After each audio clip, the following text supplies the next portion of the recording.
भारत में कांग्रेस की भारत जोड़ो यात्रा 7 सितंबर से शुरू हुई और ये कन्याकुमारी से कश्मीर तक 3,570 किलोमीटर का फासला तय करने वाली है। तमिलनाडु, केरला और अब कर्नाटक में दाखिल होते हुए इसने बहुत सारे लोगों से मुलाकातें की। बच्चों से, बूढ़ों से, जवानों से, लड़के और लड़कियों से मुलाकातें करते हुए राहुल गांधी देखे गए। कांग्रेस के सीनियर लीडर भी इनके साथ थे, लेकिन राहुल गांधी के अंदर जो जोश और जज्बा देखा गया, बच्चों का वालहाना जज्बा, इनसे मुलाकातें करते हुए वो जिस तरह रोते हुए गले लग रहे थे, इससे राहुल गांधी की मकबूलियत का अंदाज़ा होता है। अस्सलाम वालेकुम दोस्तों, मैं यासिर सिद्दीकी आपके साथ बंदा हाजिर है। आजकल के हालात पर जिनकी नज़र है वो जानते हैं कि भारत में इस वक्त नफ़रत और दुश्मनियाँ आपस में कितनी गहरी हो गई हैं और लोगों को अमन और भाईचारे की कितनी सख्त ज़रूरत है। आज़ादी के 75 साल में इससे पहले ऐसी ज़रूरत कभी नहीं पड़ी थी कि लोगों के दिलों को जोड़ने का काम किया जाता। होना तो ये चाहिए था कि जो उम्मत वस्त कहलाती है कि वो अमन और भाईचारगी में सबकत करती और आगे आगे रहती।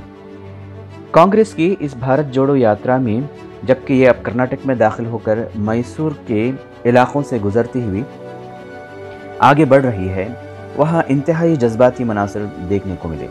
राहुल गांधी की वो तकरीर बहुत देर तक याद रखी जाएगी, जबकि उन्होंने बरसात की परवाह किए बगैर मुसलसल लोगों को खिताब करते हुए कहा कि कोई नदी, नाले या बारिश का पानी उन्हें रोकने वाला नहीं है। चाहे वो कितने बड़े तूफ़ान में घिर जाएं, वो आगे बढ़ते रहेंगे। यहाँ तक कहा जा रहा है कि जयप्रकाश नारायण की 1974 में एक ऐसी रैली को खिताब करते हुए देखा गया था। उसके बाद से अब तक कोई ऐसी तकरीर नहीं सुनी गई। जाफरानी कैंप इस भारत जोड़ो यात्रा को तहक़ीक़ करने के लिए कई सारे हथकंडे अपनाया हुआ है। उसने यहाँ तक कहा कि राहुल गांधी ने जो कपड़े पहने हैं वो विदेशी हैं। जैसे अभी देखो बारिश आ रही है, बारिश ने इस यात्रा को नहीं रोका। राहुल गांधी की भारत जोड़ो यात्रा पर तबसरा करते हुए हैदराबाद में सियासत ने 11 सितंबर के अपने इदारे में कहा कि जहां इस यात्रा का वाज़ेह मकसद मुल्क को मुत्तहद करना और नफ़रत की मौजूदा फ़िज़ा को बेअसर करना है, वहीं सिविल सोसाइटी का हिस्सा भी उसके साथ जुड़ा हुआ है। योगेंद्र यादव उसकी एक अहम मिसाल है। अमित शाह और बीजेपी ने इल्ज़ाम लगाया है कि राहुल गांधी 41,000 रुपये की टी शर्ट में मार्च कर रहे हैं। ये और बात है कि ख़ुद को फ़कीर कहने के बावजूद वज़ीर आज़म ने एक बार 10 लाख का सूट पहना हुआ था। इस तरह की बीजेपी के असल मसाइल और असल मसाइल से तवज्जो हटाने के लिए मुख्तलिफ पैंतरे अपनाता रहा है और आज भी उसने यही किया है।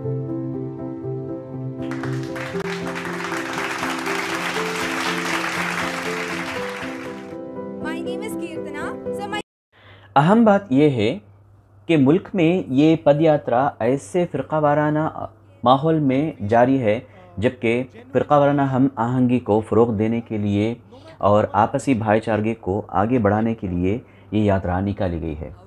बीजेपी ने हमेशा बुनियादी मसाइल से अवाम की तवज्जो हटाने की कोशिश की है। वो अपने इंतखाबी वादों पर बात नहीं करना चाहती। इसमें इस बात का जवाब नहीं है कि महंगाई को क्यों कंट्रोल नहीं किया जा रहा है और नौकरियां सालाना 2 करोड़ देने का जो वादा किया गया था वो कहाँ गया। कांग्रेस ने जहां बहुत सारे अपोजिशन लीडरों को इस यात्रा में जुड़ने के लिए कहा है, वहीं उसने नीतीश कुमार, चीफ मिनिस्टर बिहार को, और लालू प्रसाद यादव को ख़ास तौर से इनवाइट किया है और ज़राए ने बताया है कि दोनों लीडरों ने शिरकत के लिए रजामंदी दे दी है।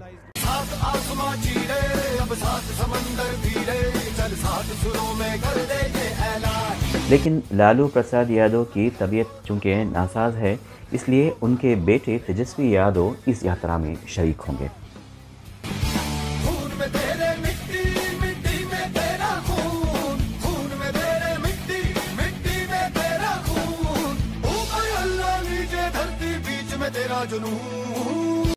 पीर को यात्रा के कर्नाटक हिस्से में विधानसभा अपोजिशन लीडर सिद्धारमैया और कर्नाटक प्रदेश कांग्रेस कमेटी के सदर DK शिव कुमार भी शामिल थे।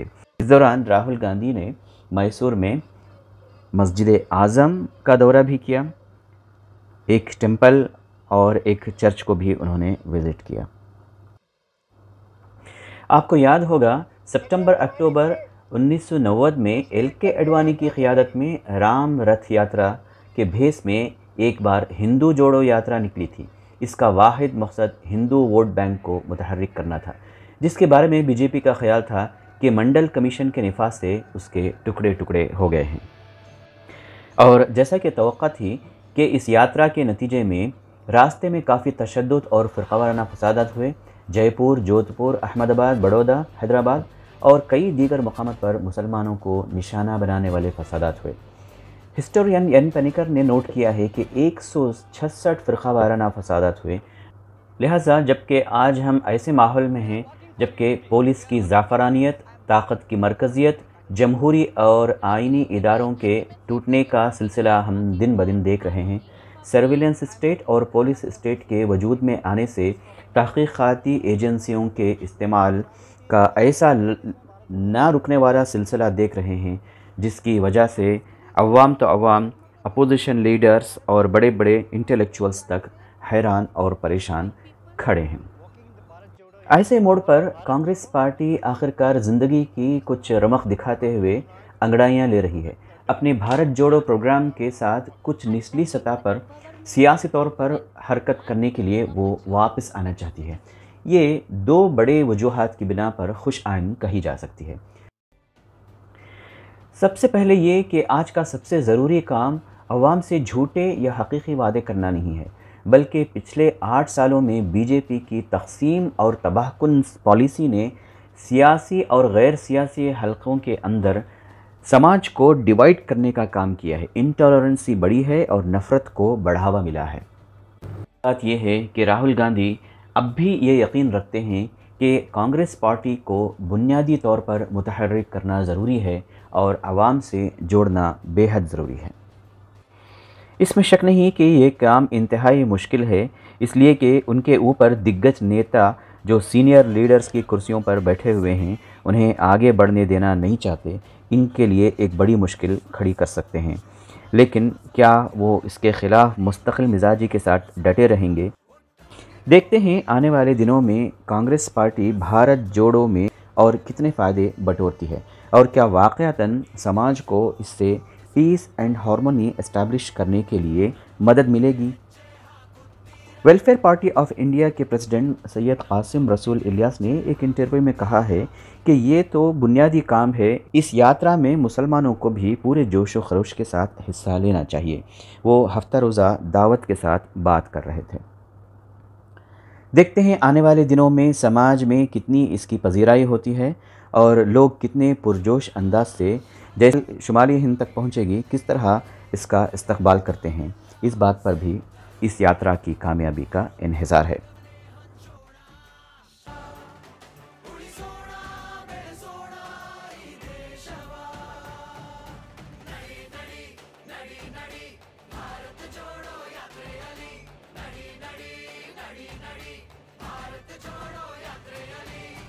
उम्मीद है आपको आज का एपिसोड पसंद आया होगा।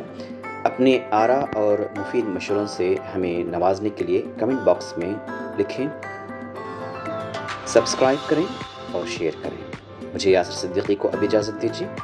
अपना ख्याल रखिए। अल्लाह हाफ़िज़।